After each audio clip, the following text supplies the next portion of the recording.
Genesis chapter 29. Then Jacob continued on his journey and came to the land of the eastern peoples.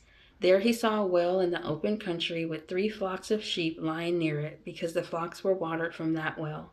The stone over the mouth of the well was large. When all the flocks were gathered there, the shepherds would roll the stone away from the mouth's well and water the sheep. Then they would return the stone to its place over the mouth of the well. Jacob asked the shepherds, "My brothers, where are you from?" "We're from Haran," they replied. He said to them, "Do you know Laban, Nahor's grandson?" "Yes, we know him," they answered. Then Jacob asked them, "Is he well?"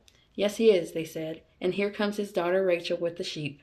"Look," he said, "the sun is still high. It is not time for the flocks to be gathered. Water the sheep and take them back to pasture." "We can't," they replied, "until all the flocks are gathered and the stone has been rolled away from the mouth of the well. Then we will water the sheep." While he was still talking with them, Rachel came with her father's sheep, for she was a shepherdess.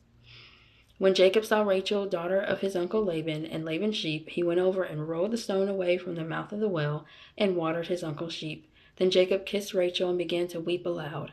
He had told Rachel that he was a relative of her father and a son of Rebekah, so she ran and told her father. As soon as Laban heard the news about Jacob, his sister's son, he hurried to meet him. He embraced him and kissed him and brought him to his home, and there Jacob told him all these things. Then Laban said to him, "You are my own flesh and blood." After Jacob had stayed with him for a whole month, Laban said to him, "Just because you are a relative of mine, should you work for me for nothing? Tell me what your wages should be."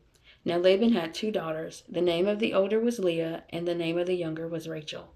Leah had weak eyes, but Rachel had a lovely figure and was beautiful. Jacob was in love with Rachel and said, "I'll work for you 7 years in return for your younger daughter Rachel." Laban said, "It's better that I give her to you than to some other man. Stay here with me."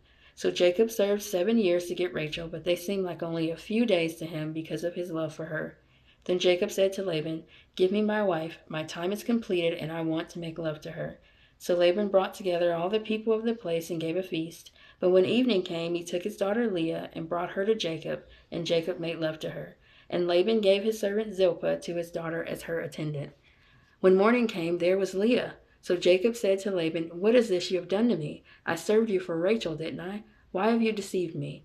Laban replied, "It is not our custom here to give the younger daughter in marriage before the older one. Finish this daughter's bridal week, then we will give you the younger one also, in return for another 7 years of work."